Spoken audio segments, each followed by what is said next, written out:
George? You know, I was talking with Chip and Elsie and Linda um, y- yesterday, and I was thinking about the the Elsie talking about Sid's role in this. How you know how she talked about linking the principles to Sid and how that really mattered. And I was reflecting on that, and I thought to myself, well, why does that matter so much? Because in the community, people are asking that question. You know, why does it matter that Sid Banks brought this in, and once he brought it in, it's here?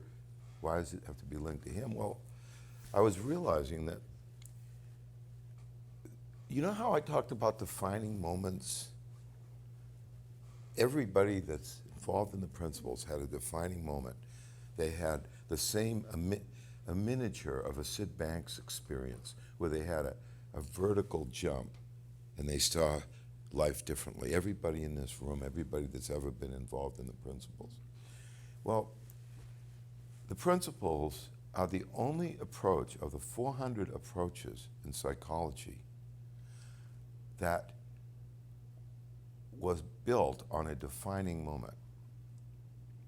In other words, a person, Sidney Banks, had a defining moment, and that defining moment led to a psychological approach, you might say, led to a way that people were helping other people. Now, you might be asking yourself, well, what about the other 400 psychologies? Well, if you look really closely, you'll find that every one of them is a derivative of Sigmund Freud. And let me explain that a little bit. I don't know if any of you know this. This is not a well-known fact, but Sigmund Freud, way back when, was an MD, and he had a colleague that he was visiting. And the colleague said to him, I have to see a client today. You can sit in on it if you want. And this client had he had a mental illness where he lost the feeling in his arm. I forget what they call it, but it's a well-known mental illness where you lose the feeling in your arm. And he hypnotized, the other doctor hypnotized the guy, and the guy started talking about some early childhood experience he had, and he woke up from hypnosis and he was cured. And Sigmund Freud concluded that if you talk about your past, there's some experience back there, some memory, that accounts for your present mental illness. He wasn't a hypnotist, so he just had people lie on the couch and free associate. Now, if you go through the history of all the different approaches, they all think that the answer lies in the past, and they all go back in the past in one way or the other. Even in cognitive therapy, which talks about itself being, in the now, changing your thinking. When you get with a therapist, they'll say, well, where did that belief come from? It's all built on the premise that the past provides the answer to human psychological healing. So it's all just built on something else. Now, the principles is built on a defining moment, on an epiphany, on a moment of truth, from a specific person, at a specific time, in a specific place. And if you go to the other sciences that have really are respected as having principles and having a foundation, all of those came from a defining moment. That physics came from Sir Isaac Newton, and quantum physics came from an epiphany that a physicist had. So throughout the course of history, there were people who had a sudden profound understanding came to their mind, and many times they were outside of the field, like Sydney Banks. A profound understanding came to mind, and that profound understanding provided a foundation for that field forever. And then people built on that foundation. Now, psychology didn't really have that. I mean, Freud's idea was just an idea he had. He didn't have a vertical jump where his whole world changed. He was living at a whole different level of consciousness. He just had a good idea, or what he thought was a good idea. And at the time it was revolutionary because nobody even paid attention to what was going on in the mind of a human being. So you have to give him credit that he said the answers lie inside the mind. I mean, that was new. Before that, they were doing bloodletting and all kinds of things to help people with, exorcism and stuff like that. But Freud at least had the idea that there must be something going on in the mind that had to do with this illness that the person had. But it wasn't really a whole, I see the whole thing, like in the other fields, and like Sydney Banks, it wasn't one of those. It was just, well, here's a good idea, and then nobody else had a better idea, so they just built on it. So, everybody, Jung had his takeoff on Freud, and he stressed the differences, but it was still the same foundation. And then the New Age psychology came, and they accepted the foundation that the answers are in the past, and the way you get to it is expressing your feelings, and they built on it. So this is the history. There's 400 different approaches right now, and all of them can be traced back to Sigmund Freud. And it wasn't laziness on people's part. They just didn't know. Like me, I went to graduate school. I bought that. I believed in that. I acted as if that was the case. In fact, when I was challenged about it, I fought back rigorously to say, look, this is the foundation of psychology. Is the answers are in the past and expressing your feelings, and what do you know? I just couldn't imagine that couldn't be the case after 50 years. With all these different approaches, there must be some foundation to it. But Sydney Banks said to Linda and I, there's no foundation there. There's no logic. It's not the logic of the psyche. The logic of the psyche is that we are spiritual beings who think. And what we think will look like our life and look like life to us. And that transition between the formless and the form is what's happening. And Sydney Banks, in short, said, the answer is looking to the formless in its relationship to the form. And the other 400 approaches thought the answer was in the form. You've got to do something with what you think and what you feel and your memories. Now, the reason this is important is because without Sydney Banks' experience and Sydney Banks's insights as a foundation for psychology, and that's why he calls them principles, because principles suggest a foundation. They suggest a prime mover. They suggest the beginning. If you don't see that foundation, then the principles look like just a synergy, an amalgamation of other approaches. That's one of the things that distinguishes this. That's why you'll get people that say, oh, that sounds like Zen, Buddhism. Oh, that sounds like this, that sounds like that, because it does have aspects that look like other things. It deals with thought, so it looks like cognitive. It deals with being in the now. So it looks like Buddhism. But what's most significant about it is a brand new foundation. And the wonderful thing about this course, more than any other course, is Chip and Elsie are focusing 100% on the foundation aspect of it. They have the discipline not to go into the form and talk about what happens after the fact, like every other psychology does. They are constantly pointing to, this is the source. The source was an amazing moment of truth that this guy can take no credit for, Sidney Banks. He just stumbled into it. He didn't really deserve it even. He was just living his life. He didn't work for it, he didn't do anything. But it happened to him. And when it happened to him, to his credit, he stepped back and said, what does this say about life?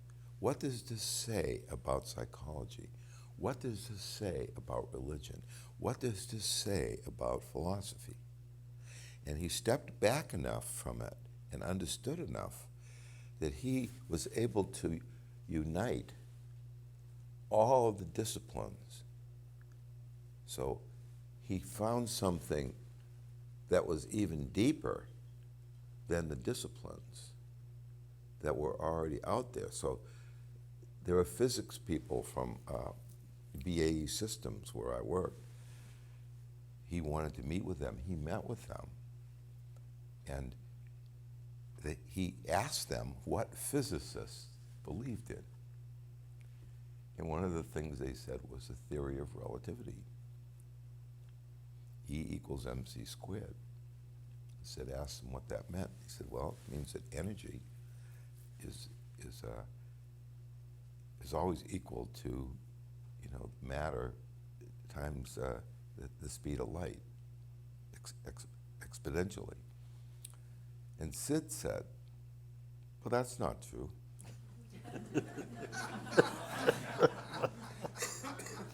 He said, one side of the equation is endless, eternal, infinite, and the other side of the equation is finite. So the physicist said to him, well, the speed of light squared is an enormous number. He said, an enormous number is not infinite, it's finite. Okay? Now that's part of physics, not because of Sid. They discovered that on their own. So it's the hardest thing is to see the depth and the magnitude of what you and I are looking at here. We're like the blind man and the elephant. Somebody grabs the tail and thinks it's a rope, and somebody grabs the trunk and thinks it's a snake, and somebody grabs the leg and thinks it's a tree. And you and I, and Elsie, and Linda, and Chip, and Jan, we are the blind men. The only thing that we have going for us is we understand that we're the blind men trying to identify an elephant. And that's the infinite nature of all this. That's the part of it where the power is. I remember Sid saying to me I was going to talk to the APA, American Psychological Association, and I was nervous as a long-tailed cat in a rocking chair convention, I was just, oh man, what am I going to say to them? They're going to be laughing their heads up. And he said to me, George, it's not what you know that matters. That's not where the power is. That's not where the confidence comes from. It's what's behind what you know. And that's true of me too, George. It's not what I know. It's what's behind what I know. If you can just touch the endless magnitude of this and know that that's who's showing up to talk to the American Psychological Association. So I said to him, well, gee, said, I don't know that I'd want to put that on my name tag, you know. He says, if you even have the slightest clue that that's the direction of inquiry in life, you're 100 years ahead of your time. And that's the reason that Sydney Banks' association with these principles is being linked to them is just essential, or it will lose its foundation. It'll lose its footing. Yep.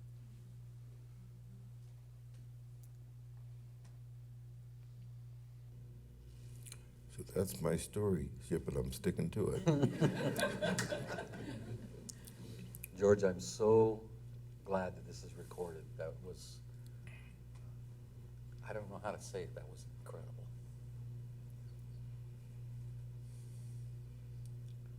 That was an encapsulation of a moment in history, the history of mankind, Yeah. not just psychology. Yeah.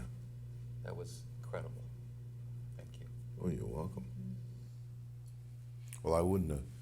It's an example to me of someone after 35 years seeing the principles a little bit deeper, just a little bit deeper. And as I talk about it, I can feel the power and the strength in me, the benefit of that discovery. That's pretty cool. What is there that you can be into and study for 35 years and you learn something new? I mean, that's amazing to me. It's wonderful. There's just no end to it. I know there are some people, even some of my colleagues, that say, well, I don't like to talk about levels of consciousness because it puts people down and they want to be at a higher level than they are, and it's judgmental. But the beauty of seeing levels of consciousness is that as good as your life is and as good as it feels, it's small potatoes compared to how it could be. And in order to get it to a higher level, you don't have to do anything. It's the direction you're going in will automatically take it to a higher level. You're already going there. If you weren't going there, you wouldn't have showed up for this. You would have thought this wasn't authentic. You know, because you'd say, well, gee, they got really short hours. And, someone sitting in front of the room talking, and they're not interested in what my problems are. It would make no sense to you. But once you realize it, that it's all about just a glimpse, and the glimpse generates a feeling. You could say a feeling of hope. You could say a feeling of spirituality. You could say a feeling of love.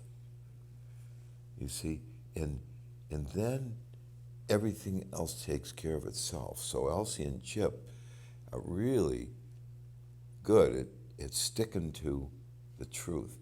They're saying, look, if all it is just a feeling, we're just going to sit here and get a feeling, then we're going to go out and enjoy ourselves and live in that feeling and let that feeling whisper in our ear in various ways and let that feeling create a different perception of life and show the possibility of a different perception of life.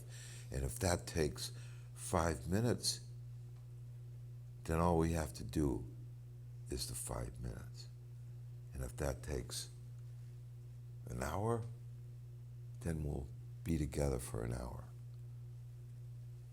Because something in you that's doing it, even though it looks like it's something outside of you, it's something in us that's got to do it. That's where the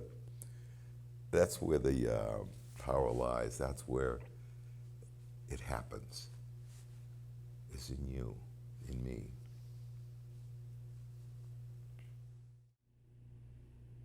It's funny, you could just say love, the feeling of love that's in this room right now. The feeling of love that overtakes us when we're touched and we feel quiet. You know? And yet something so simple, it doesn't get any simpler than that, has the power to just change absolutely everything in our lives. Absolutely everything. It's phenomenal to me. You're just so fortunate, 7 billion peoples in the world. Yeah. 7 billion people, and everybody in this room happened to get associated with someone that saw the elephant for a second, It's really what it is. Sid Banks saw the elephant for a second, just briefly. And then everything that's happening all over the world and all of us are riding on the tailwinds of that. It's just we're amazingly fortunate. What my life would have been like if I hadn't met Sid, it would have been Oh my God, yeah. really, really different. Not only would we not be sitting here, we'd be sitting somewhere awful.